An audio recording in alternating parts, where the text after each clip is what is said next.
दोस्तों मारी गुज्जूनी मौज चेनल में आपનું સ્વાગત છે। આજના વિડીયોમાં આપણે વાત કરવા જઈ રહ્યા છીએ કે સંજયભાઈ તો છોટુ બેબીને આજે કેમ મૂકતા જ નથી અને છોટુ બેબી આજે કેમ અચાનક આટલું બધું રડવા લાગ્યું। કાજલબેનનો વિડીયો કોલ આવ્યો છોટુ બેબીને જોવા માટે, તો શું એમને છોટી બેબીને જોયું કે નહીં, બધી જ માહિતી મળશે તમને આપણા આ વિડીયોમાં। મારી ચેનલ પર નવા હોય તો ચેનલને ફટાફટ લાઈક શેર અને સબસ્ક્રાઇબ કરી દો। Full video in life of Thakor channel દોસ્તો ફૂલ વિડીયોની લિંક ડિસ્ક્રિપ્શનમાં મૂકી દઈ છે, ત્યાં જઈ તમે આખો વિડીયો વોચ કરી શકો છો। આવી ટૂંકી ટચુકડી લાઈવ લેટેસ્ટ ટ્રેન્ડિંગ માહિતી મેળવવા માટે કરી દો મારી ચેનલને ફટાફટ સબસ્ક્રાઇબ। તો ચાલો દોસ્તો વધારે રાહ ન જોતા આપણે વિડીયોની શરૂઆત કરી દઈએ। તમે વિડીયોમાં લાઈવ જુઓ કે અહીંયા શિલ્પા ભાભી શાક સમારી રહ્યા છે અને આજે સંજયભાઈ છોટુ બેબીને જુઓ હાથમાંથી નીચે જ મૂકતા નથી। અચાનક શું થયું, છોટુ બેબી રડી રહ્યું છે। અરે દોસ્તો ઘરમાં લાઇટ નથી, તેમને ત્યાં લાઇટની બહુ પ્રોબ્લેમ રહે છે, તો લાઇટ જવાના કારણે છોટુ બેબીને ગરમી લાગી રહી છે, એટલા માટે તો એ રડી રહ્યું છે।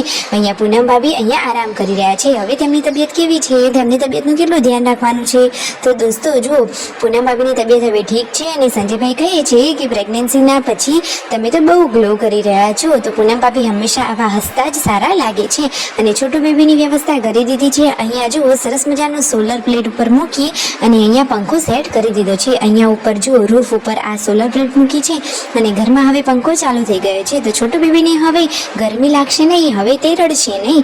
અરે આટલું નાનું લાડકવાયું ફૂલ જેવું બાળક રડે એ તો થોડી ને કોઈને ગમે, સાચી વાત ને દોસ્તો।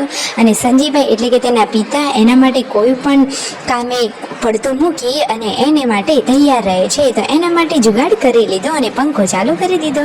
આજે તો પૂનમ ભાભીના ભાઈની દીકરી એટલે કે તેમની ભત્રીજી આવી રહી છે અહીંયા ઠાકોર ફેમિલીના ઘરે, એનું નામ જાનો છે, એના પપ્પા એને મૂકવા માટે આવ્યા હતા। તો દોસ્તો એ અહીંયા રોકાવાની છે અને ઘરમાં બધાને થોડીક હેલ્પ કરાવશે અને એ પણ એકદમ ક્યુટ અને માસૂમ દીકરી છે।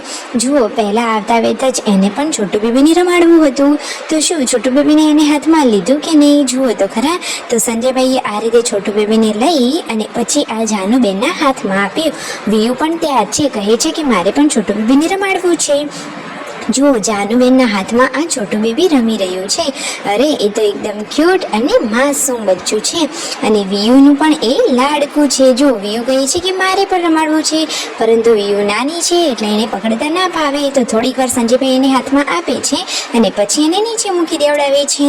અને જુઓ આજે તો રણજીતભાઈએ આ શું કર્યું, એટલી બધી શોપિંગ કરી લાવ્યા। અને શેની શોપિંગ દોસ્તો, આજે તો રણજીતભાઈ ઘણું બધું શાકભાજી લઈને આવ્યા છે, એક સાથે 1500 રૂપિયાનું શાકભાજી લઈને આવ્યા છે, તો કેટલું બધું શાકભાજી આવે જુઓ તો ખરા। શાકભાજીનો તો આજે ઘરમાં ઢગલો થઈ ગયો। અને અહીંયા જુઓ એ જે જાનુબેન પછી પાર્વતી ભાભી શિલ્પા ભાભી બધા લોકો ચા નાસ્તો કરવા માટે બેસી ગયા છે। સાંજે એમના ઘરે ચા તો સ્પેશિયલ બની જ છે અને બધા લોકો થોડો થોડો ચા નાસ્તો કરી લે છે અને પછી બધા લોકો કામે લાગી જાય છે। શિલ્પા ભાભી કહે છે કે અમે આટલું બધું શાક નહોતું મંગાવ્યું, અમે તો થોડુંક જ મંગાવ્યું હતું, પરંતુ જુઓ આ રહ્યો શાકનો ઢગલો। રણજીતભાઈને તો જે ગમ્યું એ બધું જ શાક લઈને તો આવતા રહ્યા જુઓ। અને અહીંયા પૂનમ ભાભી પણ વાતચીતો કરી રહ્યા છે। પૂનમ ભાભી હંમેશા આવા હસતા ખેલતા આજે સારા લાગે છે અને આજે મિતાંશ બધાથી કેમ રિસાયો છે તમે વિડીયોમાં જુઓ તો ખરા, કોઈની સાથે નથી જતો, એ તો રણજીતભાઈની સાથે જ રહે છે। પહેલાં જુઓ જાનુબેનને લીધો, તેમના મમ્મી પાર્વતી ભાભીએ લીધો અને બાએ લેવાનો પ્રયત્ન કર્યો, પરંતુ કોઈના જોડે જયો જ નહીં।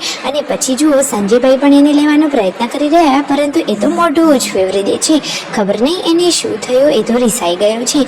હાલ ઊંઘમાંથી ઉઠ્યો છે એટલે એ કોઈના જોડે જતો નથી, પછી ધીમે ધીમે રમતો થઈ જશે। અને જુઓ આ સંજયભાઈના મમ્મી શાક જોઈને કહી રહ્યા છે કે અરે રે આટલું બધું શાક લવાય ને એ પણ આટલું મોંઘું, પછી કહે છે કે મોંઘવારી હોય એટલે આટલો ભાવ તો થઈ ગયો હોય, તો હવે તેઓ તો લાવે છે તાંદળજો। તો જો આજે તો હવે આ લીલી ભાજીની જ સબ્જી બનશે, તો બધા લોકો એ શાક કાપવા માટે બેસી ગયા છે। રાકેશભાઈ અને જાનુબેન અહીંયા આ સબ્જીનું કામ કરી રહ્યા છે, મિતાંશને પાર્વતી ભાભી ખવડાવી રહ્યા છે। અને આ બાજુ આવી ગયો છે કાજલબેનનો વિડીયો કોલ। કાજલબેન પિયરના લોકોને જોઈને ખુશખુશાલ થઈ ગયા। બેની બા હંમેશા આવા ખુશખુશાલ જ સારા લાગે છે। તમે દોસ્તો શું કાજલબેનની બાએ છોટુ બેબીને જોવા માટે વિડીયો કોલ કર્યો હતો, એમને છોટુ બેબી જોયું કે નહીં, શું એમાં છોટુ બેબીની થોડીક ઝલક જોવા મળી કે નહીં, તો જુઓ અહીંયા એમને સુખ શાંતિ પરિવારના સમાચાર પૂછવા માટે વિડીયો કોલ કર્યો હતો, તો બધા લોકોએ તેમની સાથે વાતચીતો કરી। અને અહીંયા હજુ શાક સમારવાનું કામ ચાલુ છે। આજે તો ફ્રીજ આખું શાકભાજીથી જ ભરાઈ ગયું છે। રાતનું જમવાનું રેડી છે, સરસ મજાનું ગ્રીન ભાજીનું શાક। Like share and subscribe my channel.